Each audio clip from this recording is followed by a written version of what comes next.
Halo, assalamualaikum warahmatullahi taala wabarakatuh. Oke, para nurse muda ketemu lagi di pembahasannya. Oke, muskuloskeletal. Apa saja sih yang sering muncul gitu ya materinya sama soalnya? Oke, pertama-tama kita pahami dulu perbedaan antara yang sering muncul sih fraktur gitu ya. Fraktur dislokasi itu yang paling banyak muncul ya frakturnya gitu ya. Tanda gejala utama pada fraktur pastinya ada perubahan bentuk, kemudian nyeri. Jadi masalah keperawatan utamanya pasti kalau nggak nyeri, eh, kemudian hambatan mobilitas fisik kalau di muskuloskeletal, kemudian eh, terkait cara berjalan tuh biasanya ya menggunakan alat bantu itu seperti itu ya. Kemudian tentang tanda gejala bahaya pada pasien fraktur seperti apa gitu ya. Kemudian tindakannya apa. Oke, mulai. Tanda gejala utamanya nyeri, bengkak, ada perubahan bentuk, tuh kan. Paralisis, parestesi, krepitasi dan kehilangan fungsi. Jadi ini selalu muncul di pinyet gitu ya. Oke. Kemudian karena ada perubahan bentuk dan perubahan ukuran, itu di pengkajian ada soal tentang bagaimana cara ngukur terkait perubahan bentuknya. Jadi cara ngukurnya untuk ngukur ada perubahan panjang itu adalah dari ekstremitas bawah mulai dari malleolus sampai ke crista iliaca. Oke. Kemudian pengkajian yang paling penting biasanya di sini kan dibilang 5P. Mulai dari nyeri, pain, paralisis, kelemahan, kemudian hilangnya denyut nadi atau pulselessness, kemudian parestesi, kehilangan sensasi, palor, penurunan suhu. Atau kalau bisa juga saya singkat jadi PMS juga, pulsasi, mobilisasi, sensasi gitu ya. Bisa. Jadi eh, setelah bidai, sebelum bidai itu PMS. Atau kalau ada fraktur apapun biasanya itu PMS itu ya, atau 5P ini pengkajian pada pasien fraktur. Kemudian ini terkait pengkajian neurovaskulernya ya, 5P tadi atau PMS tadi. Kemudian yang harus diobservasi terkait neurovaskular dari warna dulu ya. Kalau warnanya pucat, dia mengindikasikan adanya sumbatan di arteri. Tapi kalau warnanya kebiruan, dia indikasinya ada sumbatan di vena.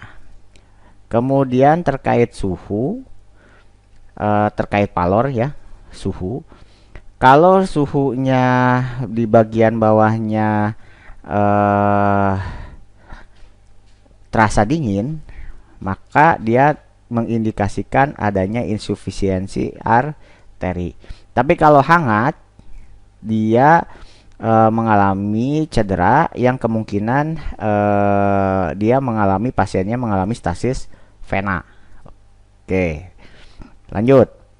Kemudian movement. Kalau movement, gimana cara mengkaji movement? Jadi pasiennya disuruh untuk menggerakkan jemarinya atau pergelangan sendinya sesuai dengan batas toleransi si pasien. Kalau pasien bisa melakukannya secara aktif,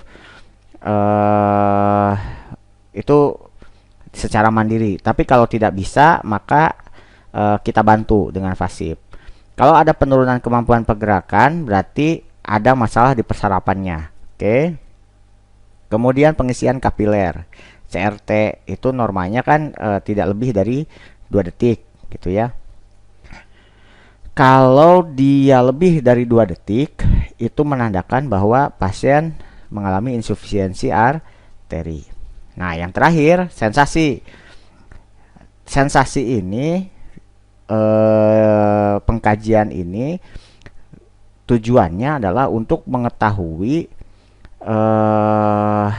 bagaimana pasien bisa merasakannya, sensasi sentuhan pada ekstremitas.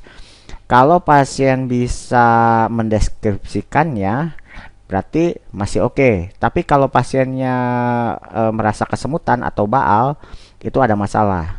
Nah, selanjutnya nadi. Kalau nadi di sini yang cek nadi distalnya ya, cek nadi papasi daerah denyut nadi yang terjauhnya. Oke, bandingkan kekuatan denyut nadi dengan ekstremitas yang sehat. Jadi yang sakit sama yang sehat dicek. Nah, kalau dia lemah berarti ada masalah. Tidak teraba, masalah. Nyeri ya dengan skala nyeri ya. Oke. Kemudian prinsip penanganan fraktur 4R itu jarang muncul tuh. Kemudian kalau dislokasi, ini tata laksana dislokasi itu RICE, disingkat ya. R-nya rest, istirahatkan, ICE kompres, dingin ya. Kemudian compression, dibebat, dikompresi, elevasi, yang terakhir elevasi ditinggikan. Kemudian yang sering muncul juga adalah ditanyakan adalah tahap penyembuhan fraktur. Kata kuncinya sih biasanya kalau saya ini kan di hari ya.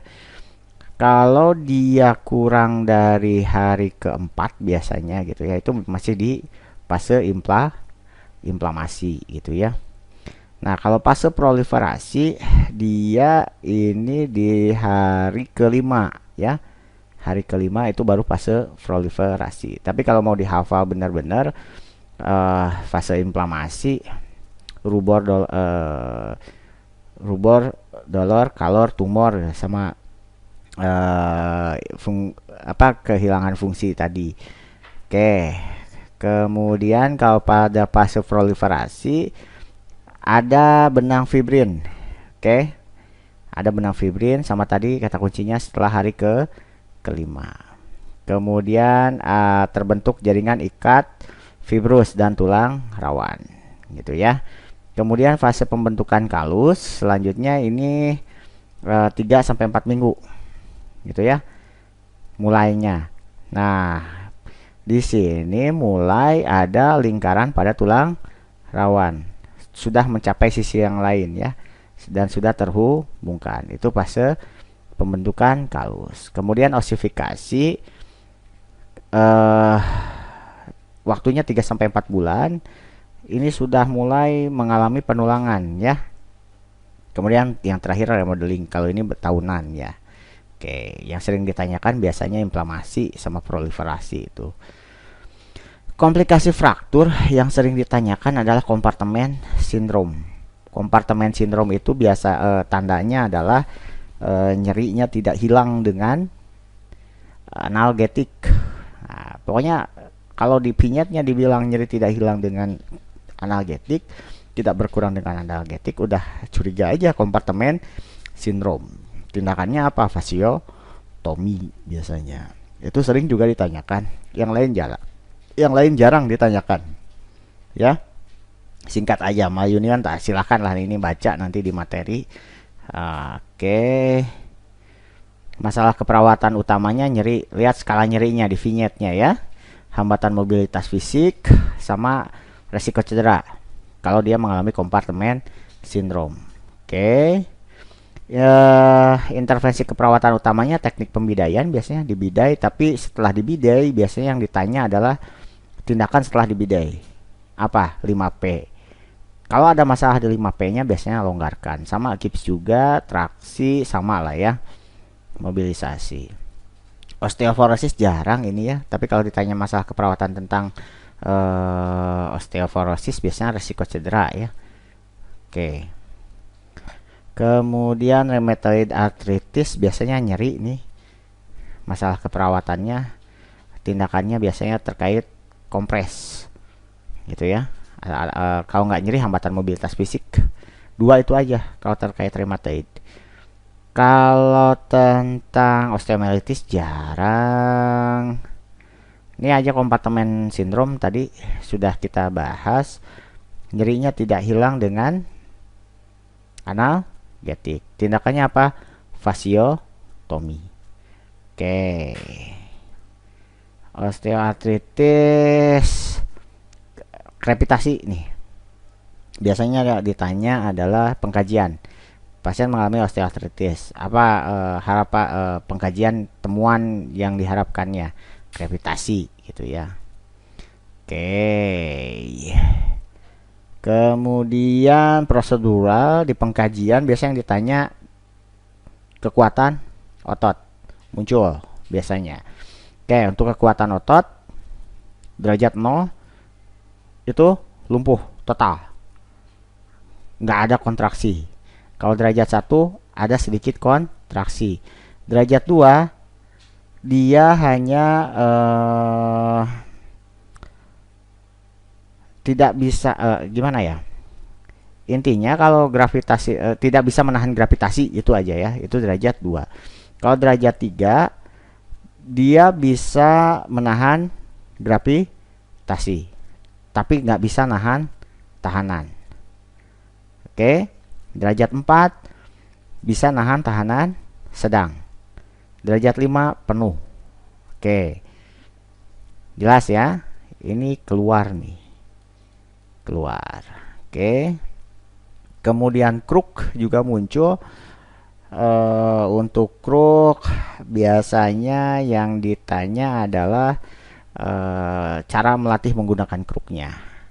Kemudian kadang juga muncul ngukur kruk, ada juga muncul. Ada dua cara pengukuran. Pertama dari aksila kita ukur sampai ke tumit, kemudian tambah 15 cm. Posisinya bisa terlentang, bisa berdiri. Oke. Kalau dari posisi lateral dari samping ada kalau tadi kan dari aksila langsung ke tumit tambah 15, atau dari tumit tarik 15 cm, kemudian 15 cm tadi tarik ke aksila gitu ya. Kemudian untuk panjang pegangannya itu membentuk sudut fleksi 15 derajat aksila ya. Sikunya posisi fleksi ya. Mulai dari aksila, sikunya posisi fleksi 15 derajat. Kemudian cara menggunakan kruk guys, ini sering membuat bingung gitu ya di soal kompetensi, uji kompetensi. Jadi ada aja soalnya tuh ada naik tangga turun tangga, kemudian ada yang gaya berjalannya 4 titik, 3 titik, 2 titik. Tapi yang sering muncul biasanya yang 3 titik ini nih, dan cara turun tangganya gini aja. Kalau dia turun tangga, yang ini dulu nih, kruk dulu yang turun. Oke, kalau naik tangga kaki dulu yang tidak sakit yang naik. Mau 2 titik mau 3 titik sama itu. Oke, jelas ya. Oke, itu biasanya yang muncul. Kemudian rom biasanya itu di hambatan mobilitas fisik, jarang. Ambulasi dini, post op ini ya.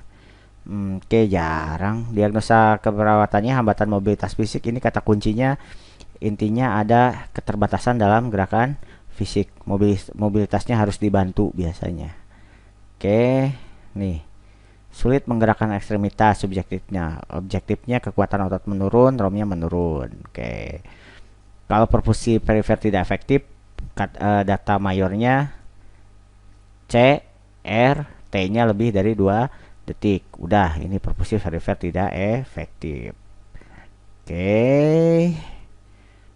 Singkat-singkat aja guys, biar mudah dipahami gitu ya. Integritas jaringan kulit jarang. Nyeri, kalau skala nyerinya lebih dari 5. Data mayornya itu soal favorit buat kalian ya. Oke, risiko disfungsi neovaskular perifer jarang muncul. Oke.